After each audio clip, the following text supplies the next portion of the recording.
Bonjour, on se retrouve dans une nouvelle vidéo, toujours en Louisiane. Et ce matin, on va visiter une plantation. Essayer d'en apprendre un peu plus sur cette sale période qui était la période de l'esclavage. Voilà. Je pense qu'il y aura quelques infos qui ne seront pas forcément faciles à entendre, mais c'est comme ça, c'est l'histoire. Il faut le connaître pour s'en souvenir et pas que ça se reproduise. Et donc nous sommes à la Laura Plantation, qui a l'avantage d'avoir des tours en français 2 ou 3 fois par jour. Donc nous on a rendez-vous à 11 h et on va vous montrer ça autant qu'on peut. Il y a toute une partie, je crois, de la maison on ne peut pas filmer.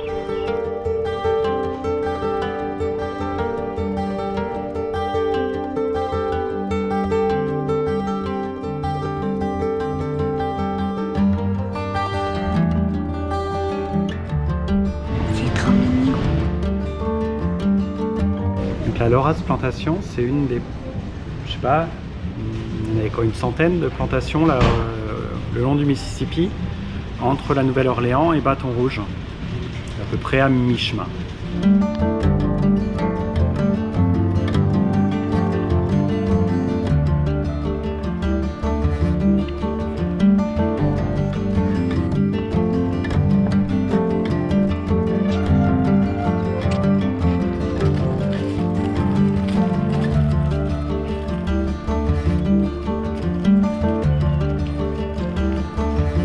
Donc prenez autant de photos que vous voulez, posez des questions, je vais quand même vous demander de ne pas filmer et de ne pas enregistrer.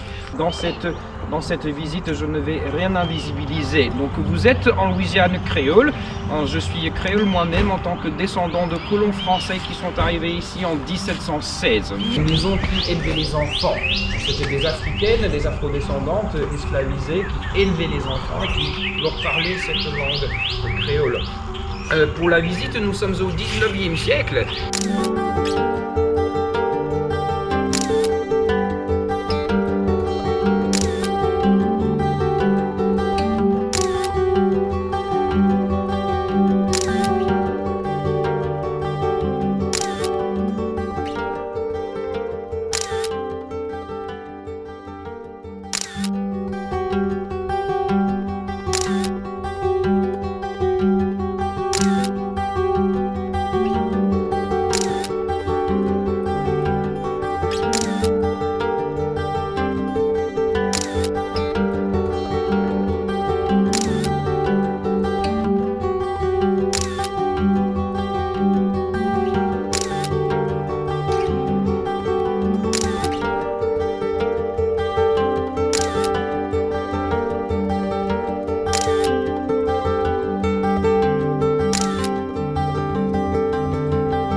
Et juste à 3 miles de la Laura's Plantation, il y a la fameuse Oak Alley Plantation, avec sa magnifique allée de chênes, qui elle est une plantation américaine, alors que la Laura's Plantation c'est une plantation française, créole. D'ailleurs on le voit aux couleurs sur le bâtiment, c'est pas du tout le même style. Là c'est une maison blanche avec les colonnes et tout, alors que l'autre ça fait vraiment plutôt maison des Caraïbes, des îles. Mais en tout cas c'est joli. Alors on la fait pas la Oak Alley Plantation, déjà parce que bon, en avoir vu une c'était déjà bien, et puis c'est pas donné, c'est quand même à chaque fois 30 $ par personne, donc ça chiffre vite, mais en tout cas c'est joli.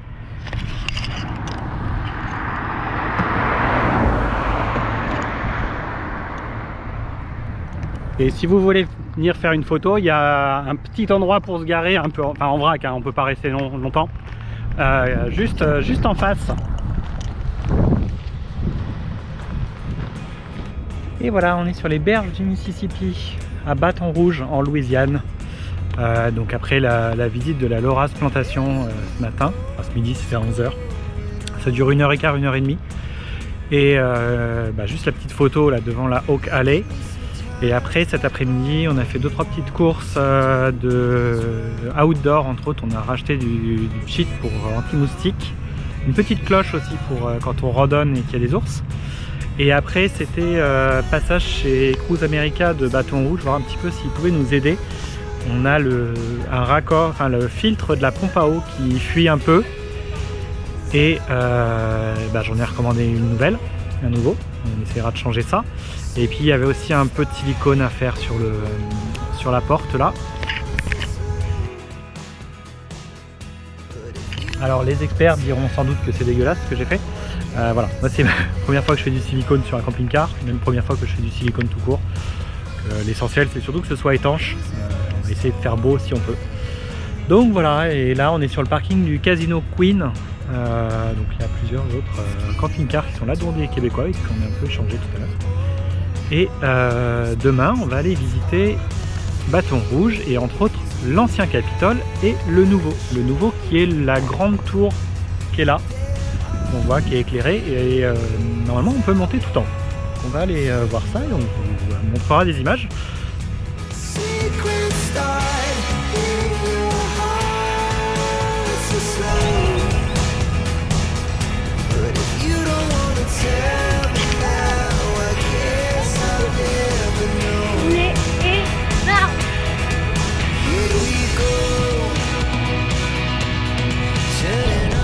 Bonjour. Bonjour, on se retrouve devant le Louisiana State Capitol. Alors le nouveau Capitole de Baton Rouge, de la Louisiane, le plus haut Capitole des États-Unis, fait en calcaire d'Alabama. C'est à peu près tout ce que j'ai retenu du petit speech qu'il y avait sur le plan. On va aller voir comment on peut rentrer, comment on peut monter. On peut monter a priori tout en haut, presque tout en haut. Ouais.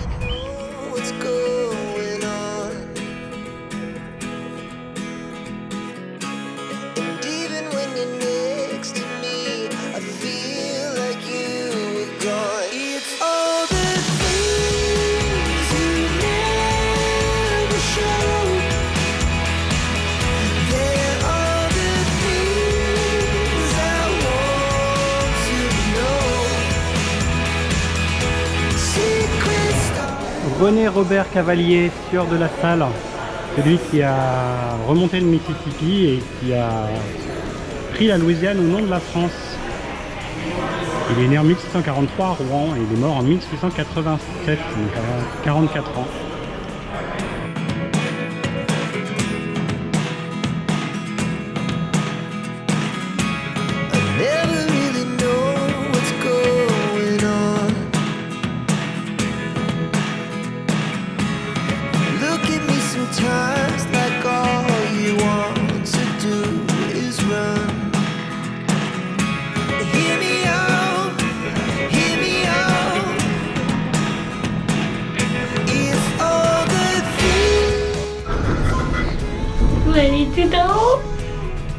On monte au 24e étage pour après reprendre un autre petit ascenseur jusqu'au 27e.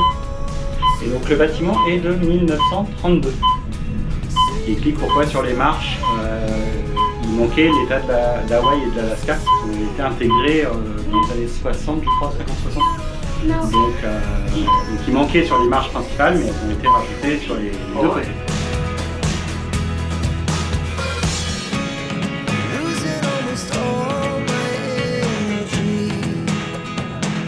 Le Mississippi.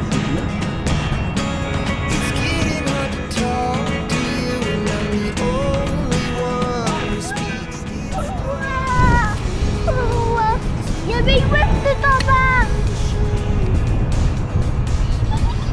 Et donc nous on a dormi là-bas sur le parking du Queen, le casino. Là on voit encore, il y a encore une grosse caravane et deux vannes.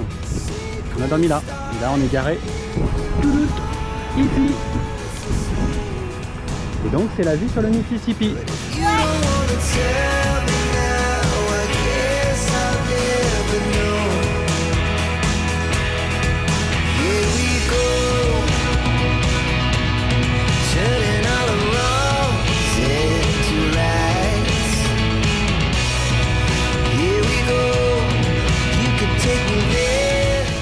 Et donc maintenant nous nous dirigeons vers l'ancien Capitole de l'État, qui est à peu près à 1 mile, donc on va dire 1,5 km, c'est un petit peu moins, du nouveau. Donc on va traverser la petite ville de Bâton Rouge, parce que c'est pas très grand Bâton Rouge, c'est la capitale de la Louisiane, mais c'est vraiment pas une très grosse ville, c'est un peu comme Montgomery en Alabama. Je pense que la capitale économique de la Louisiane c'est plutôt à la Nouvelle-Orléans. Même si là autour il y a quand même pas mal d'usines, il y a beaucoup de traitements de carburant, de choses comme ça là le long du Mississippi.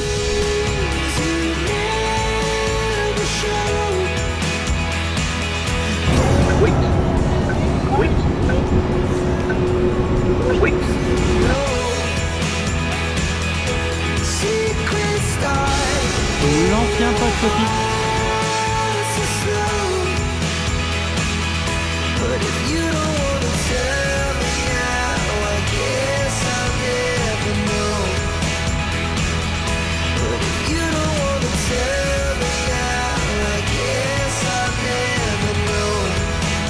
Bâton Rouge qui a été récupéré par les Espagnols en 1779, ont battu les Anglais qui étaient présents à ce moment-là ici. Mais un peu comme la Floride, la Louisiane, il y a eu les Anglais, les Espagnols, les Français, et un peu à tour de rôle, en fonction des batailles. Le bâtiment a été construit en 1841, au style un peu gothique, on dirait un château. What did happen to the last 10? I ran away with my life, fast forward, never turn back again. It's kind of funny that the more we pass time, the more we need to set the rewind. And 19 was the year. Donc jusqu'en 1845, c'était la Nouvelle-Orléans qui était la capitale de la Louisiane. Et en 1845, il y a eu une nouvelle constitution en Louisiane qui a défini que la nouvelle capitale devait être à au moins 60 miles de la Nouvelle-Orléans. En fait, c'était pour éviter de concentrer l'économie et le législatif au même endroit. Et donc, c'est Bâton Rouge qui a été choisi. C'est à peu près la bonne distance.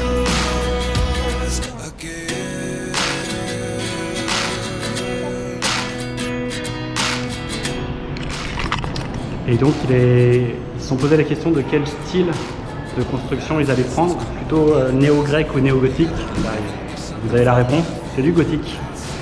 Donc au fil des années, il a été aussi réhabilité, enfin réagrandi ou modifié légèrement en 1850-1882. Et là, on va essayer de voir en quelle année il a trouvé sa forme actuelle. On a un peu du mal à suivre s'il a évolué vraiment très régulièrement. 1905, là, ici, 1928, 1938. 1932.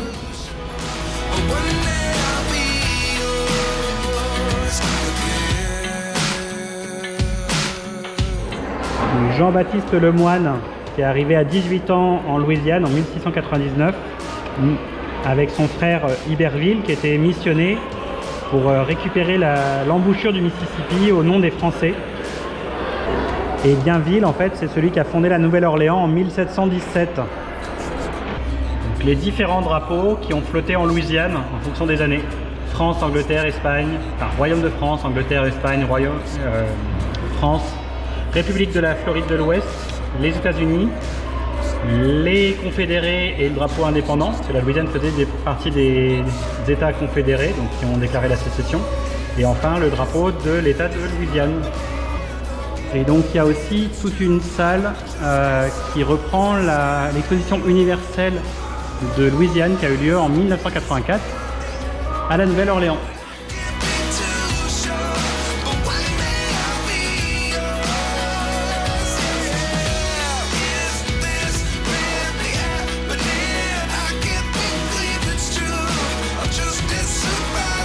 Quelque chose à dire?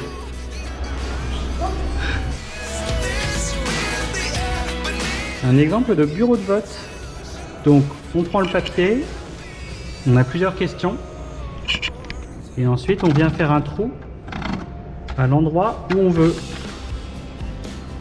Et donc dans la salle qui explique aux enfants comment se passent les élections, etc., il y a aussi des exemples de questions qu'il y a pour avoir la naturalisation américaine, parce que seuls les citoyens américains peuvent voter pour les élections fédérales. Et donc par exemple les questions: qui font les lois fédérales? Le Congrès ou la législature? Qu'est-ce que fait la Constitution? Elle définit le gouvernement, enfin elle met en place le gouvernement, elle le définit et elle protège les droits essentiels des Américains. Pourquoi il y a 13 bandes sur le drapeau américain? Ça représente les 13 premières colonies. Voilà le type de questions auxquelles il faut répondre pour pouvoir avoir sa naturalisation américaine.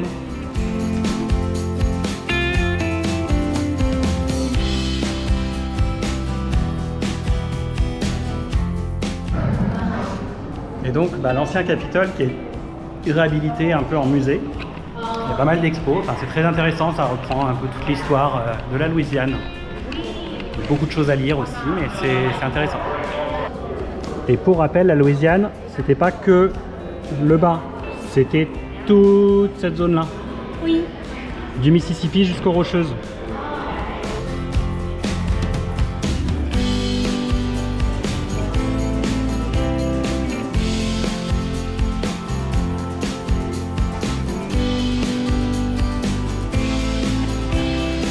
Le premier étage est juste magnifique.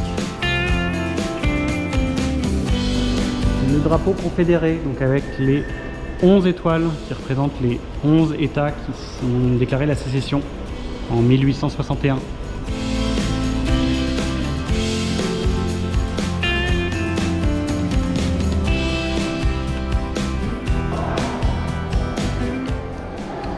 Et là, il y a tout un groupe d'élèves de high school, donc c'est quoi? C'est fin de collège, début de lycée, qui passe une journée dans les pas d'un sénateur. Donc je pense qu'ils présentent des exemples de lois, de votes, de choses comme ça pour mieux comprendre comment marche leur législature. Il me semble qu'il y a ça aussi à l'Assemblée nationale de temps en temps.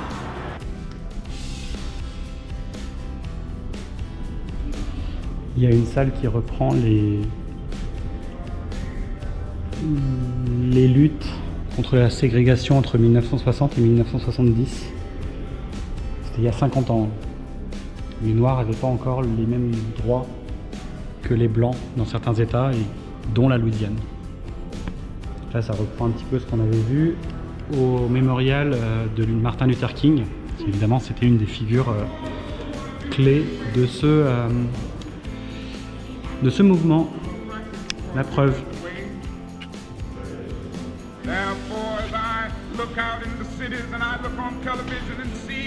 Et en août 1967, donc en août, quand il fait bien chaud, il y a eu une marche qui a été organisée entre Bogalusa et Bâton Rouge, donc 105 miles, 170 km. Et donc en 10 jours, il y avait plus de 600 personnes qui marchaient, protégées par plus de 2000 forces de l'ordre pour éviter d'être attaquées par le Ku Klux Klan, entre autres, ou par tous les mouvements suprémacistes blancs. Et donc ils sont arrivés jusqu'en bas du Capitole.